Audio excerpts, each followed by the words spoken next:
Welcome to the Travel One Education Forum. I'd like to introduce you to Dave Knutson, the Vice President of Sales here at Travel One, to get us started. Dave? Well, thank you, Cindy. I trust you can hear me, right? Yes. Great. Well, good morning, everyone, and thank you for joining Travel One's Spring Forum. As Cindy mentioned, my name is Dave Knutson. I'm the Vice President of Sales here at Travel One, and we've gone to the bullpen today.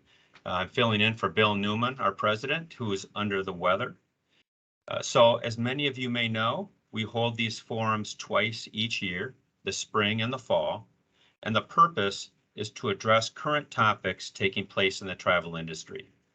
Now, we believe that it's our role as your travel management partner to help you sort through the complexities of travel, to help simplify it, to understand important trends, and to prepare for whatever comes next so you can be and make informed decisions regarding cost savings and spend management, traveler communication, duty of care, travel policies, and all the other important aspects that affect your travel program. Now, just a little bit about Travel One and our recovery internally at Travel One. From a transaction standpoint, we're at about 82% recovered compared to pre-COVID levels. So travel is definitely picking up. We want to make sure that the level of service that you receive from Travel One meets our standards. So early last year, we brought back all of our advisors. In fact, we're currently in the hiring process as we anticipate more travel activity as the summer and fall months approach. Now, our strategy to keep our team together fits perfectly with Travel One's expectations for delivering high touch service and white glove service and while providing the travel industry's leading technology solutions. All right, so let's transition to our program for this morning. But first, I'd just like to say thank you to the team that's put this together, which of course is Bill and Steve Newman, Patty Anderson, and Cindy Meyer. So thank you guys for all your help. Next, I'd like to introduce Jeff Geisler from Enterprise Holding, who's sponsoring our forum today, to say a few words about national and enterprise car rental. So Jeff, are you on the call? Yes, I am. Can you hear me? Great. Yeah, we sure can. Take it away. Fantastic. Well, thanks to everyone at the Travel One team for holding this forum and once again allowing us to sponsor. My name is Jeff Geisler, and I am a sales executive with Enterprise Holdings here in Minnesota and Wisconsin. And everyone knows that at Enterprise we rent cars, but beyond our rental car business, we offer a total transportation solution. This includes a comprehensive lineup of other mobility businesses to meet an even broader full range of needs. We have our Enterprise Car Share program for businesses that provides an automated way to rent cars by the hour, day, or overnight. We have our Enterprise Truck Rental department, and that has a large network of commercial truck locations providing short and long-term light and medium duty trucks and vans for both commercial and personal use. We have our Commute with Enterprise that provides companies with commuting solutions for their employees. Our Enterprise Fleet Management team helps companies optimize their fleet by managing the full vehicle life cycle from acquisition to remarketing. And we also sell our used cars, have an exotic rental car division, and you can even have a monthly car rental subscription with Subscribe. Me and my colleagues in our business rental division can provide a customized program to meet all your company's business travel needs. So please reach out to myself or my team with any questions. Next slide, please. And as you may know, the rental car industry is under a short-term crunch. So I wanted to give some travel tips as we enter the summer rental season. First, when you're planning a trip, make sure to book your vehicle as early as we always say, book your car when you book your flight. On top of that, as far as difficulty finding a rental for your entire trip, Enterprise has many locations off-site and near the airports if you do have difficulty finding a rental at an airport facility. If you're canceling your trip, please remember to cancel your rental car reservation as well. And when booking with a corporate account, make sure that you use your corporate account number to ensure the best pricing for your rental. If you don't have a corporate number or have questions about your corporate account, please reach out to myself or my team. That's all I have for today. So thank you, everyone, and I'll hand it back to you guys. All right. Thank you, Jeff. And as always, thank you for our partnership. We really appreciate that. So now I'd like to turn our attention to our presentation, The Travel Industry Reset, to address topics like capacity is filling up on airlines and hotels and car rental companies. And what does that mean for your travelers, and what does that mean for your organizations moving forward? Now, as you may know, Travel One is a long-standing member of BCD's affiliate program, and we hold a board position on the BCD affiliate board. So what does this mean? It means that Travel One has access to BCD's global network in 109 countries around the world, discount programs, technology, and resources like John Wenzelman and Kathy Bedell, our two speakers here today. So with that, I'd like to introduce John Wenzelman from the Supplier Relations Team at BCD Travel. John? Thank you. And I'm hoping, I just started sharing my screen, so hopefully you guys can see that. We can. And just to give a little background on my role at BCD Travel, I do work in our supplier relations team, but my role is a little bit different in that I don't manage any particular suppliers. And my role is kind of a liaison between our field personnel and our customers and suppliers. So I get a cross section, a good view of what's going on in the industry. I hear from a lot of our customers, a lot of the suppliers, and I just kind of wanted to give you a quick little update on what we're seeing in the industry. Try to keep this short. Definitely want to know if you guys have questions. Certainly can do a more in-depth presentation, but I'm trying to just hit on some of the highlights to kind of let you guys know what we're seeing out there right now. I do have some slides that I'll run through that kind of more background. A lot of these, I think some of you have probably seen. They're more updated than you saw probably the last time. But if you'll notice, the trends are kind of similar. And as you know, was stated, travel is definitely picking back up.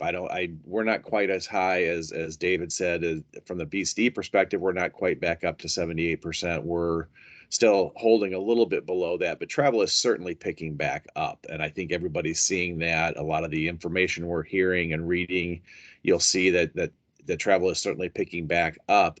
The interesting part is there was always a fear that travel may pick up a little too quickly and the industry would not be ready for it. While travel's picking up and it's great, it's good that it's not going as quick as we had seen, because as you read every day, there are certainly issues in the system, and everyone's having issues with hiring, having enough staff. The airlines are having issues with having enough pilots. So we hear and see this every day. And our travelers are facing it every day in that, travel now compared to what it was pre-pandemic is certainly a different experience. And, as travelers didn't travel over the last couple of years, kind of getting back on the road is somewhat of a new experience again. Even road warriors, I hear from, they've kind of forgotten what their routine was, and they're just getting back into that. And then you combine that with some of the bumps in the road that we've seen from an industry perspective, and it certainly it makes for a unique experience right now. But again, we all want travel back. I think we all know that travel is necessary, and we just want to make it, again, an enjoyable experience for our travelers and for the traveling public out there. As you can see, again, things are picking up. International's not picking up quite as much as domestic has, but it certainly is starting to gain ground. There are a few hurdles that we're still facing from an international perspective.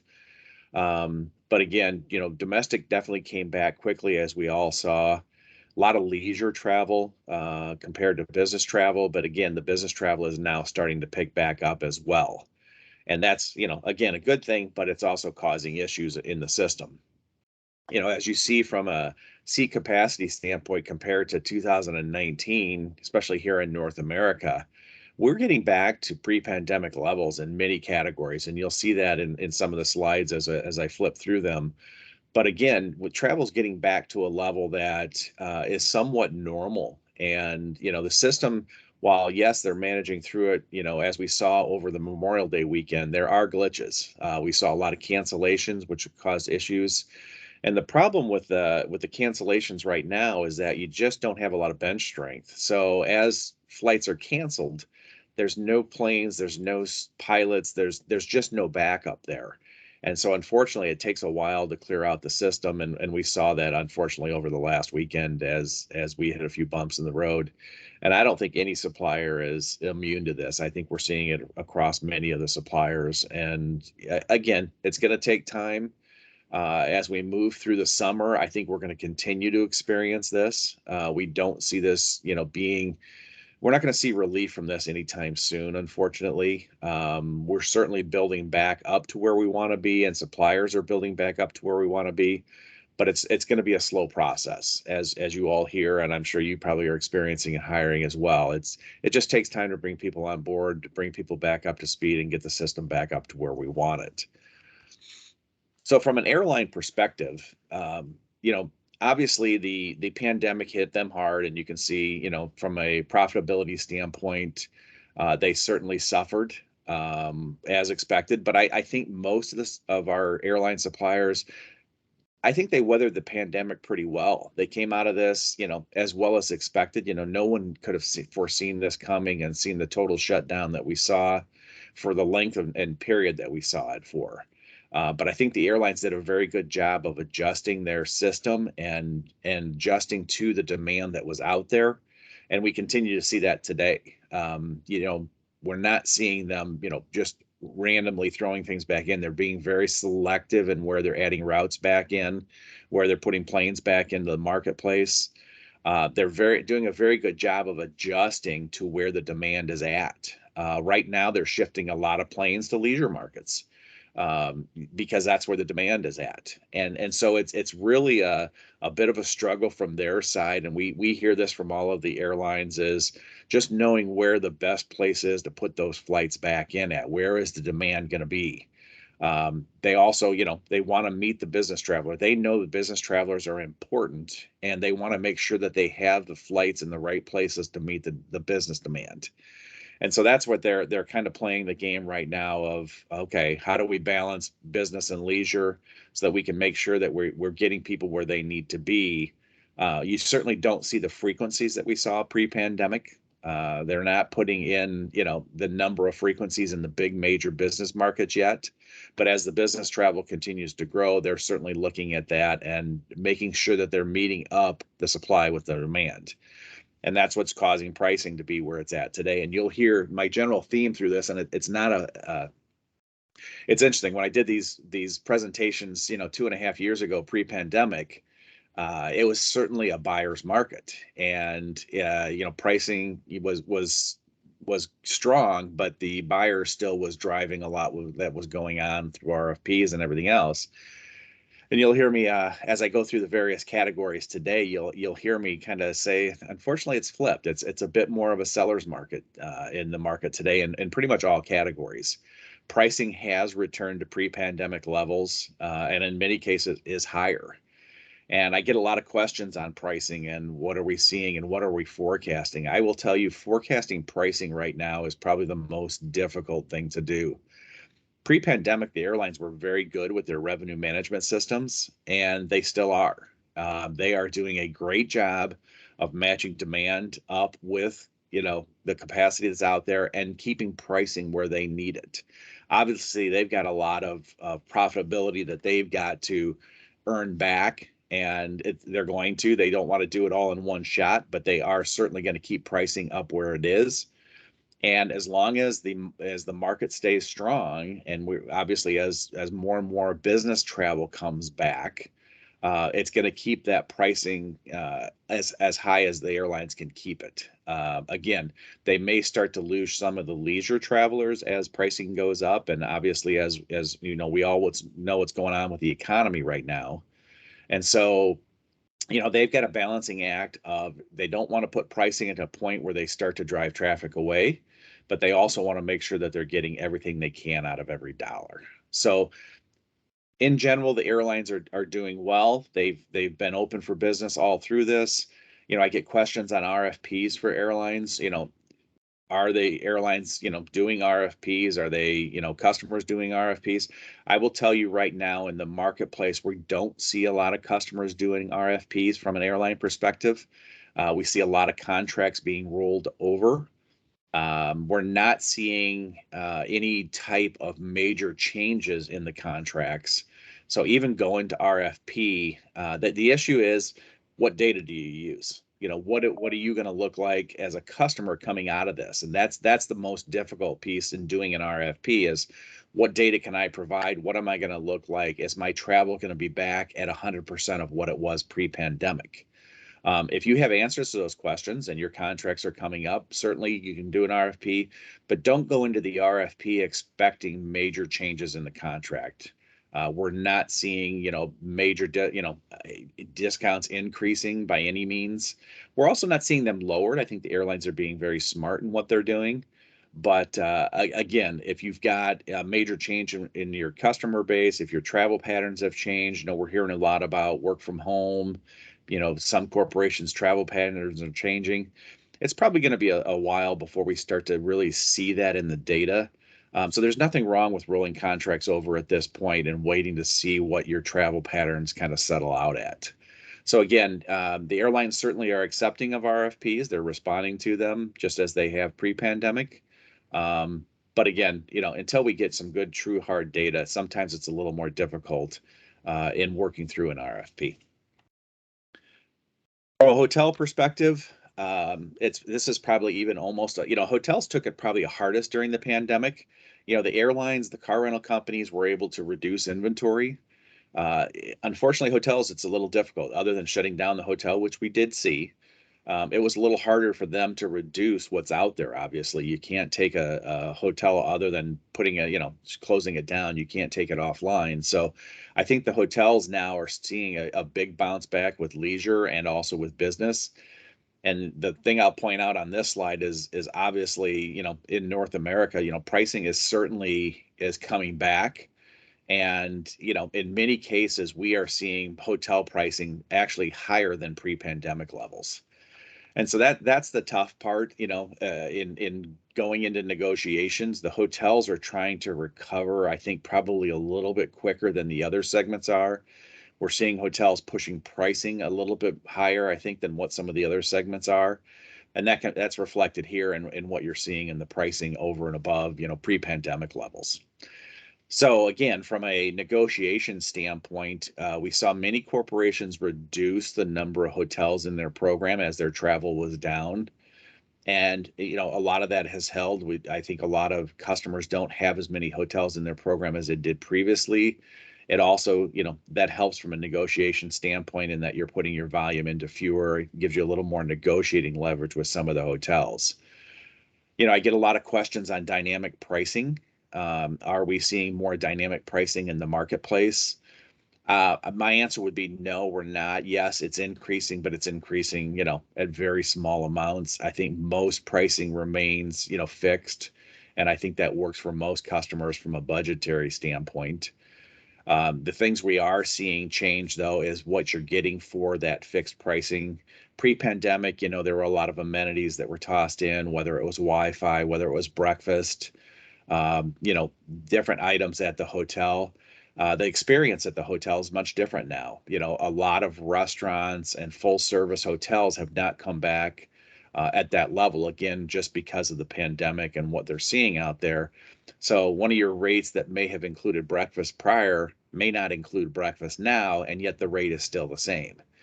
Those are the things you have to watch out for and keep an eye on from the perspective of, am I still getting the same value for the rate I'm paying for? And that's the key in this. Cleaning rooms. It's something that has changed. Travelers are going to have to get used to the fact that hotels aren't cleaning rooms every day. We had a meeting a couple weeks ago, and at check-in, they asked if you wanted your room cleaned, you had to let them know at check-in. Otherwise, your room would not be cleaned at all during the stay we were there, and I was there for 4 nights. So again, I think many travelers, that's not an inconvenience, but I think that's where, things come in from the perspective of travelers just need to know what's happening out there, and just to make the experience. I think the more you can inform them of things, some changes that are in the marketplace, I think that that will help. I did see a question just pop in to explain the difference between dynamic pricing and fixed pricing. Dynamic pricing is like airline pricing, where instead of paying a fixed price of $100 per night, you're getting a percent off of whatever the rate is that they're offering at the time. So it may be a 15% discount off, and so the rate can fluctuate based on the marketplace. You always get your 15% off, but the 15% off of what changes as the prices fluctuate. Whereas traditionally, most hotel pricing and negotiations have been locked in for at least a year, where you may negotiate the room rate at $100 per night, and that's fixed. Now, dynamic pricing can work. It can be useful, and that's why one of the recommendations we've always made is in your major markets where you have multiple hotels, it might be worth it to have the majority of your hotels still on fixed pricing, but have 1 or 2 of them on dynamic pricing. That allows you to take advantage of slower times in the marketplace, that when the open market pricing is lower than your fixed pricing, then the dynamic pricing can kick in, and you can get, so your fixed pricing is kind of like the top of the line. That's the most you're ever going to pay, but you're allowed to take advantage of the fluctuations down at the dynamic pricing hotels and take a percentage off of a lower rate. So again, hotels, I think, are probably one of the most difficult ones right now. Are we seeing people renegotiate? Coming into this year, most people rolled over their agreements. I think most hotels were amenable to that. We did see some hotels trying to take a little bit of an increase. And I think going into next year, you're certainly going to see the hotels definitely want to increase pricing. So I think as we go into the fall of this year, as we go into the normal cycle of renegotiating and negotiating prices for next year, I think you're going to see a difficult marketplace from a pricing perspective, and you're going to see hotels trying to push the limits on what they can get out of that pricing. So again, not a favorable message on what's out there, but it is the reality of it. And I think that's something we're going to face, and something you need to be ready for is higher hotel pricing. Car rental, and I'm going to preempt on this one. You're only seeing data on Hertz and Avis on this slide. And that's the reason for that is, as our host for today's webinar, they're not public. And so the numbers you're seeing here are pulled from what is publicly filed out there for Avis and Hertz. And it's just to give you an idea of kind of what the car rental companies went through as we were going through this pandemic, obviously, as well. And, just like everybody else, they took a big hit early on in this. But I think as they adjusted their inventories, they reduced the number of cars in their fleet. I think they managed through this quite well. And as you can see, a lot of them are bouncing back, and you're starting to see many of these car rental companies actually earning a profit, not only profit, but a sizable profit. And a lot of that has to do with the fact that pricing on the car rental side has gone up significantly, particularly in the leisure markets. We were certainly hearing through the pandemic. It was interesting as we were hearing, there were when the pandemic first started and fleets were reduced, we were hearing a lot of issues on car availability. I think a lot of that let's face it, the inventory is still tight. You certainly still do hear some issues with availability, but now we're hearing more issues around price. Again, more in the open market pricing than the fixed corporate pricing.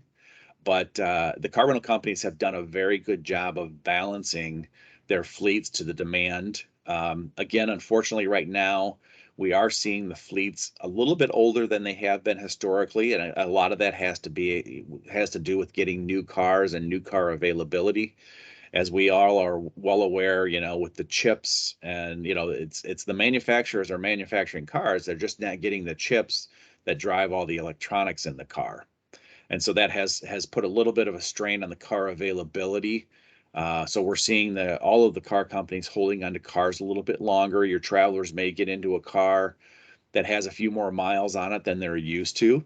Again, the cars are well maintained. It's not an issue. But again, it's a little bit different than they've seen historically, probably. Car rental pricing is certainly bouncing back, and we are seeing car rental companies trying to increase the pricing that they're getting. We actually saw this pre-pandemic. We were starting to see pricing tried to be pushed up. And when you think about it, car rental pricing has been very flat, probably for the last, before pre-pandemic, for a good 5 to 7 years pre-pandemic. It was always difficult for the car rental companies to get increases on the corporate contracts. And the issue with that was the cost of the cars, the cost of maintaining the cars was going up.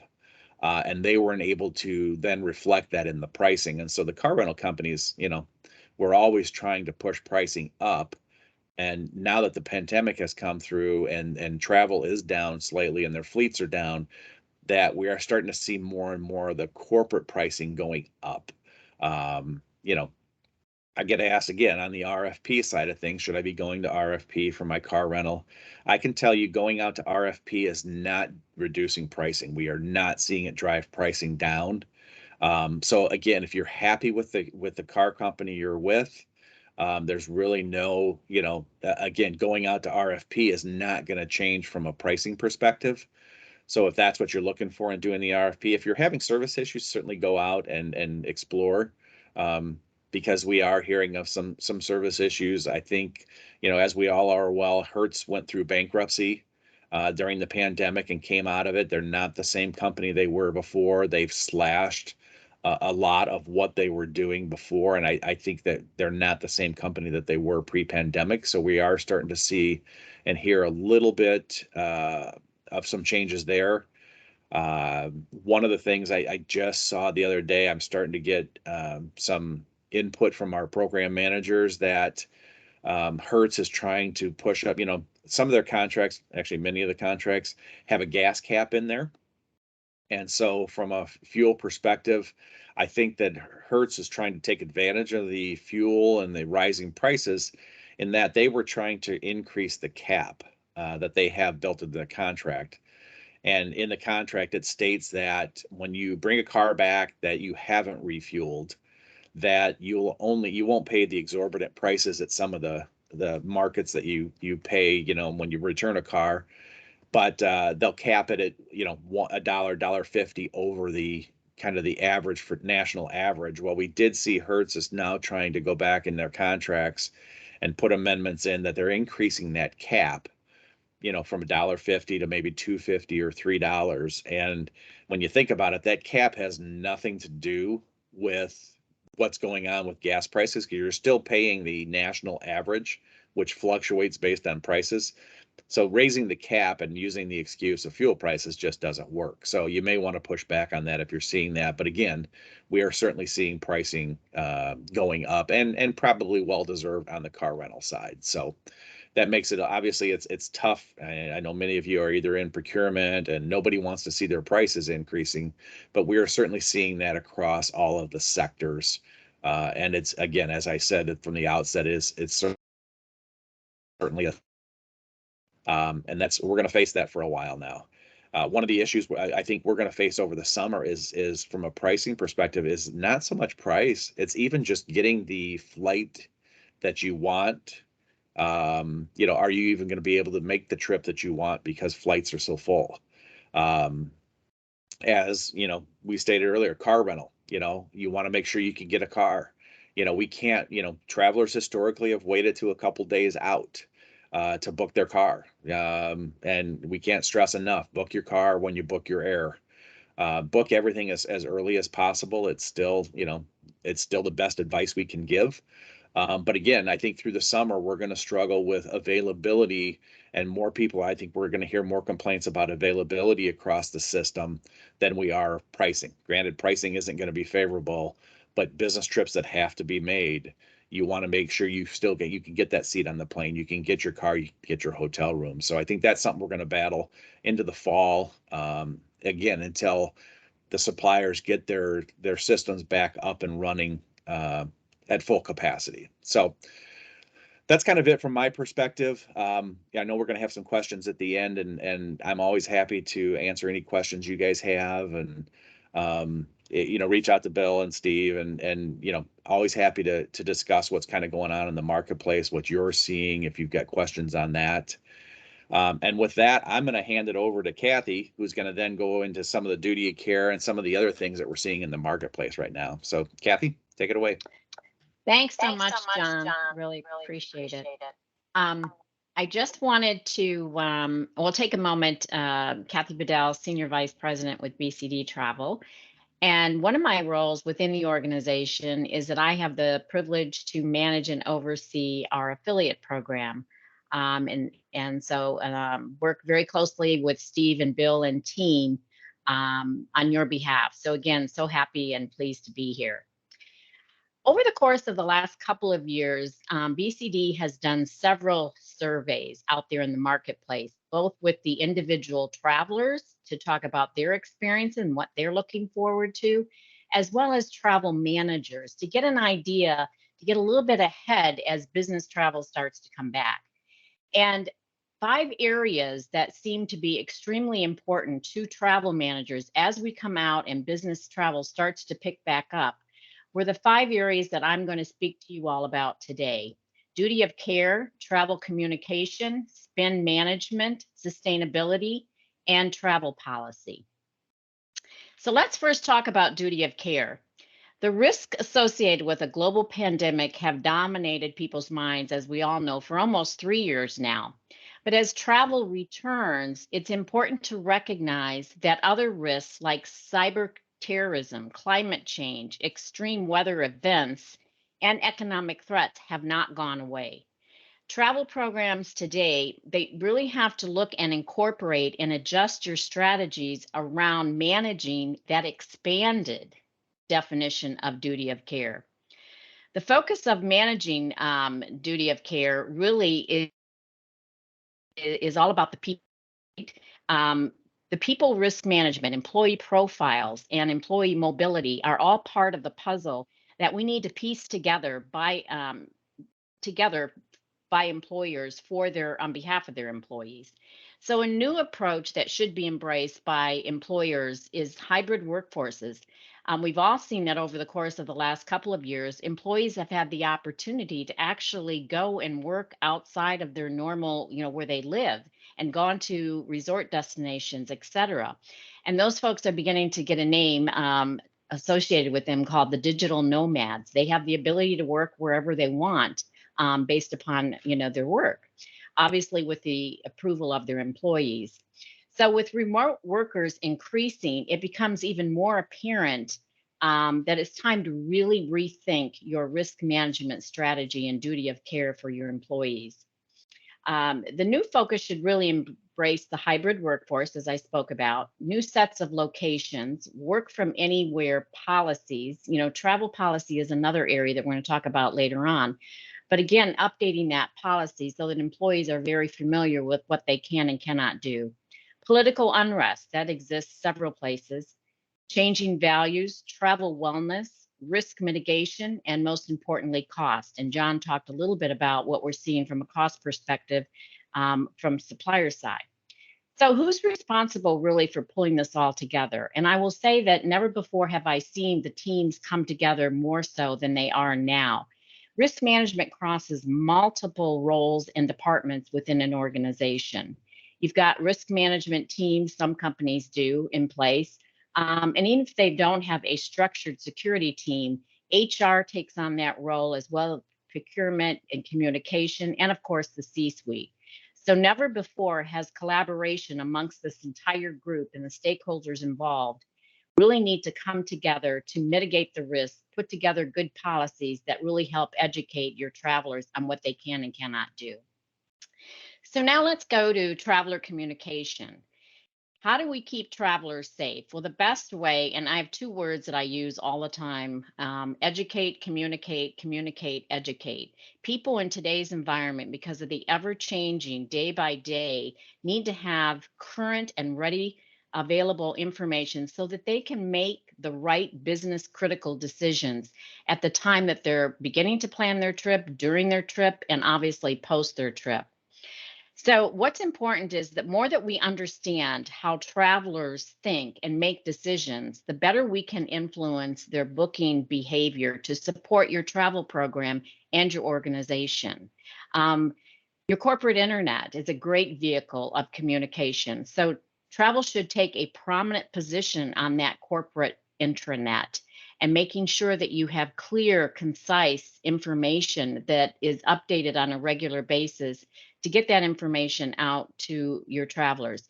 There's also been a lot of technology and tools that have been developed to simplify that process. So, a digital strategy about how you're going to communicate to your employees allows you to provide that timely and relevant updates on what really matters at the right time, again, during that whole booking process, at the beginning, in the middle, and obviously at the conclusion of their trip.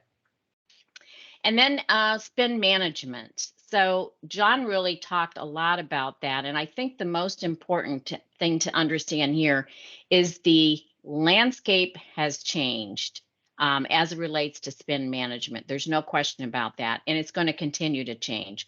So, new ways of thinking about your program can help transform your program.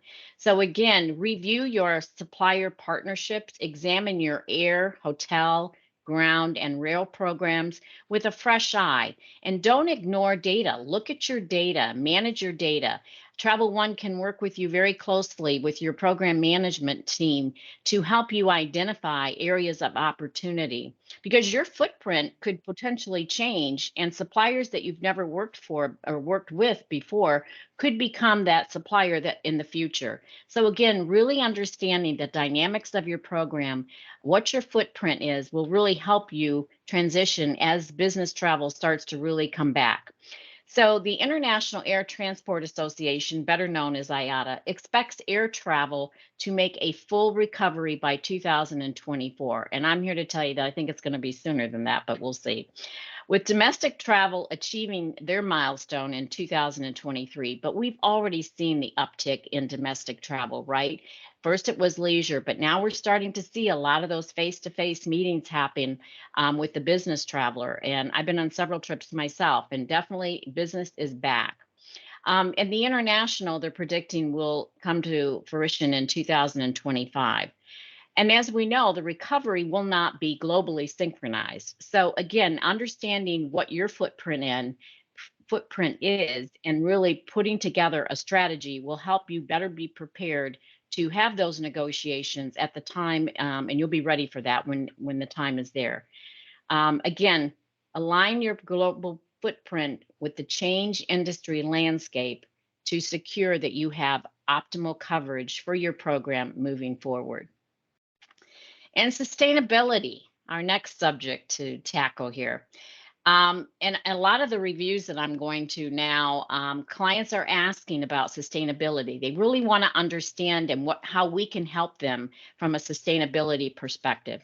So sustainability isn't just about protecting the planet. It's also about the way that we approach and ethically manage our environmental, our social, and our financial responsibilities to ensure our ongoing business success with limiting options for future generations, right? So the aviation industry is responsible for about 2.4% of the CO2 emissions worldwide.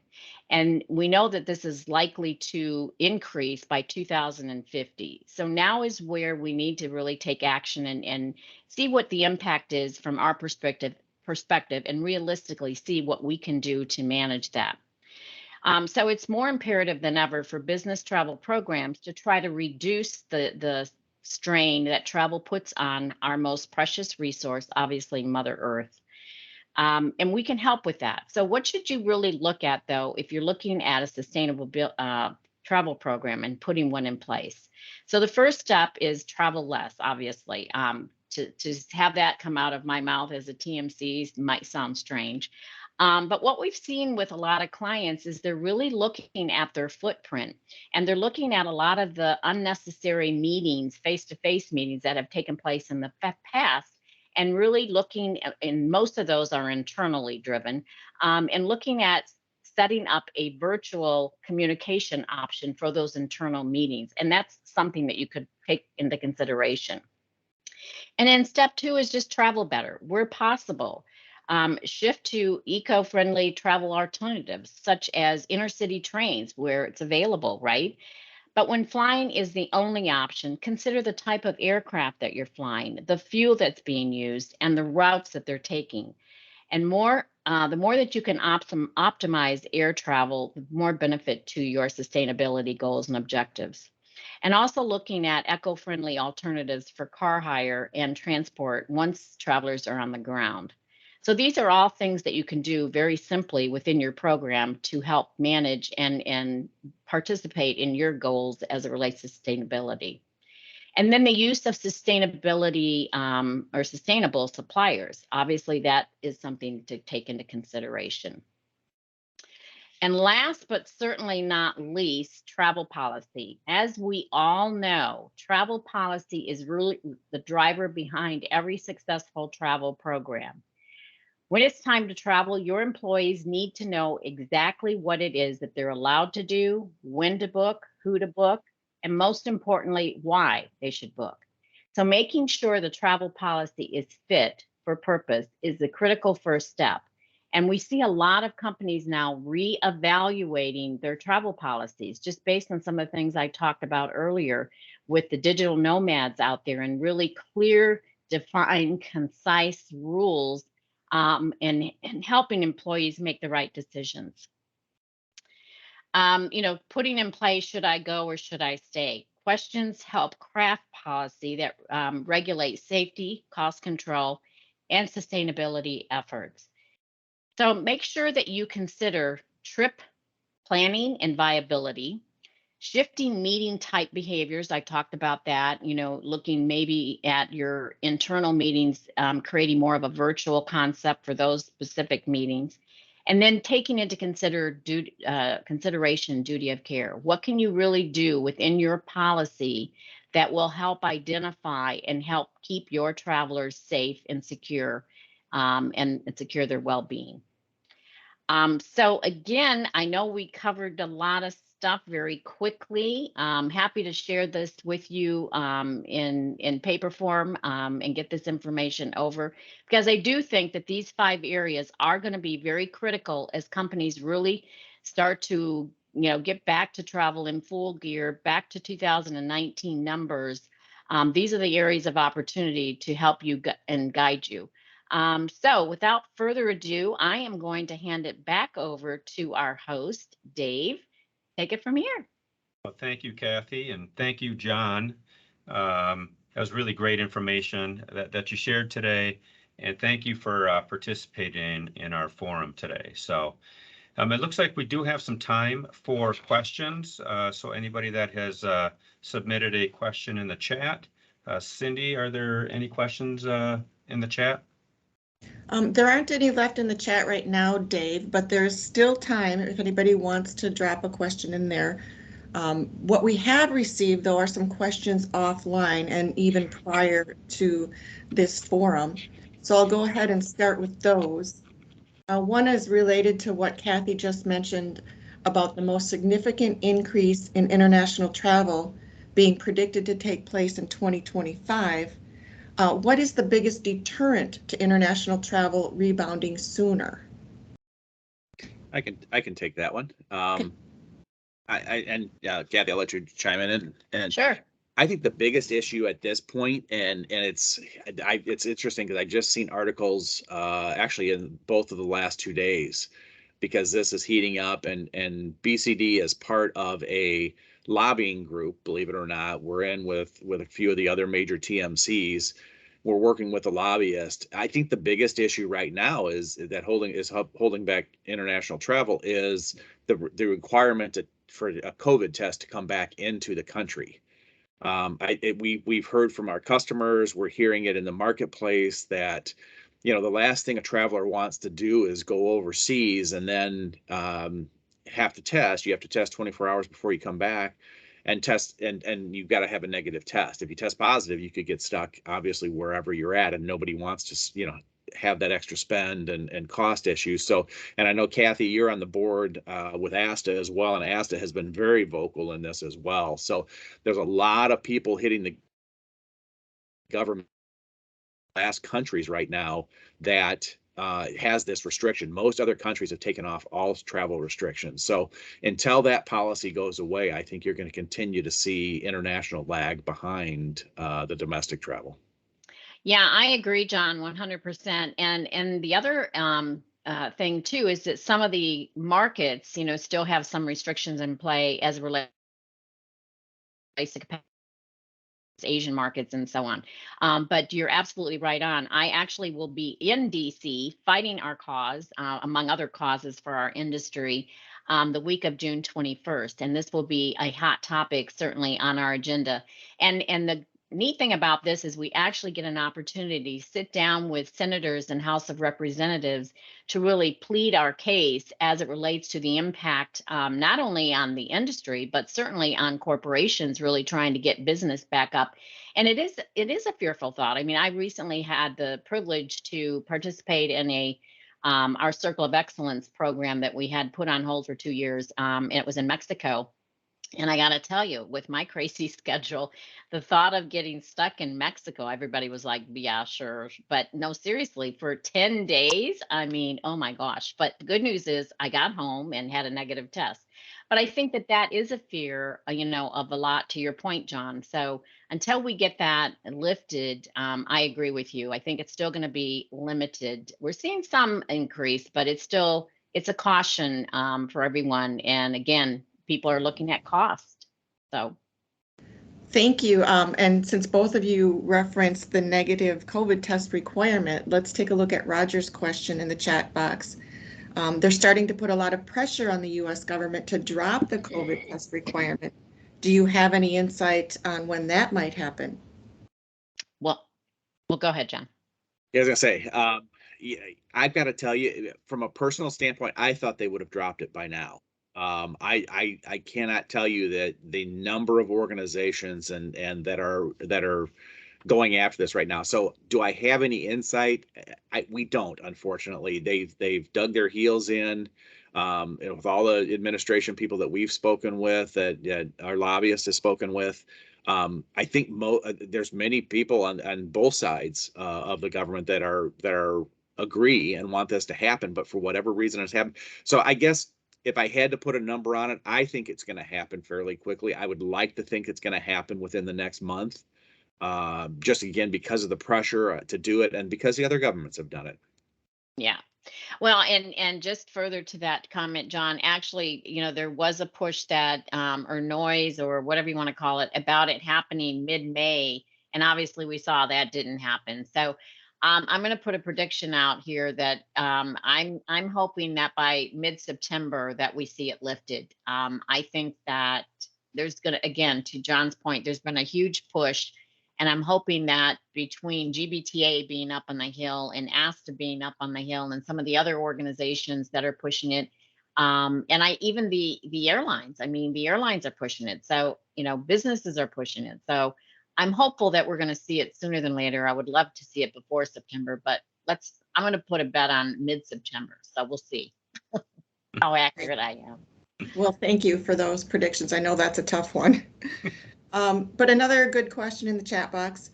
What is the best advance notice to book international travel? That's a good one from the perspective. Obviously, the good thing is the airlines, for the most part, still have they're softened their restrictions on, if you have to change a trip. I would say no less than 14 days before travel. Anywhere between 14 and 21 is still a good time frame. As far as booking tickets and the flexibility of returning tickets, it's still pretty good right now. So yeah, again, the longer the better, but at least 14 days. Great, thank you. Julie will put a question into the chat box that we will address personally with her. Your account manager can contact you if the presentation recording doesn't help you with the answer about those hotels. But I've got another hotel question for you. John, you mentioned that the hotels are not cleaning rooms every day. Is that because of COVID protocol, staffing, or something else? And do you expect it to come back to a daily routine? It started out as a COVID protocol. There were some pre-pandemic, there were some hotels that actually were testing this, and they were offering, more frequent stay points if you passed on, house cleaning while you were there. And then as COVID kicked in, it became more of an issue of it wasn't so much cleanliness as much as people didn't want other people in their space. And that now it's 100% staffing. Bringing back the house cleaners has been one of the more difficult things for them. So I think that's one of the things. And it's interesting because we had this debate, one of our SVPs internally, and I love to joke about this. I have no problem, somebody not coming in and cleaning my room. It's not an issue for me, but she said she wants her room cleaned every day. So, it's kind of a personal preference. As far as the hotels, do I see it coming back? I think this is an opportunity for hotels to cut costs, and I think that many of them are going to keep this as a general policy. Again, you can get your room cleaned if you want it, but I think their general policy is going to be, I think it's every 3 days, many of the hotels are going to, that they'll clean unless you request higher, and I think that's going to stay on as a policy. Good to know. Well, I think we have time for one more question before we wrap up today's forum. John, you addressed the world's higher fuel costs in the rental car business. How will those prices impact other travel elements? Yeah, it's interesting right now. But we are in a strange environment. If this were normal times with everything that's going on in the world, and everything that's impacting travel and everything else, and the high fuel. I mean, boy, 10 years ago when fuel prices were going up like they are right now, that's all everybody talked about was fuel prices. And right now, you're not hearing much about the fuel from that perspective because, like I said, from an airline perspective, yes, we are starting to see fuel surcharges increasing and being added back in on flights that weren't there. I do recommend, by the way, that you continue to pressure your airline suppliers about fuel surcharges. We are not fans of fuel surcharges because you don't get your corporate discount off of the fuel surcharge in most cases. So it's a price increase that they're not discounting is basically what it is. So continue to push back on that. So we're seeing that, but otherwise, I mean, fuel is being built in. I mean, it impacts everything. People think, well, fuel doesn't impact hotels. Well, sure it does. They've got to pay, the electric bills and the heating bills and everything else. I mean, fuel impacts every segment that we're in, and we're just not hearing a lot of noise around it. And I think a lot of that is because of everything else and the fact that pricing right now is up in pretty much all the segments. I think they're accounting for it within their pricing. You're just not hearing a lot of noise about it and a lot of, comments about it. But it certainly impacts everything. And it's, as far as refueling cars, I definitely we still recommend you refuel your car before you bring it back. And we are Uber pricing, everything is being impacted by fuel right now. We're just not hearing a lot about it, again, just because pricing is up in general. Well, we certainly appreciate your predictions on this issue and all of the others as well. We've had a ton of great information presented today. So as we've mentioned earlier, I hope everyone watches for the link that Steve will send out with the recording from this presentation. If anyone wants to go back and listen again or forward the presentation on to others at your organization, we recommend you do so. With all that said, I want to thank Jeff, John, and Kathy for joining us. Dave, thank you for moderating in Bill's absence. And of course, all of our attendees, we appreciate you being with us today and look forward to talking to you one-on-one with our account managers. We'll certainly address additional questions if you have them. Otherwise, we'll be back to see you again in the fall. Thank you, everyone. Thank you. Have a great day.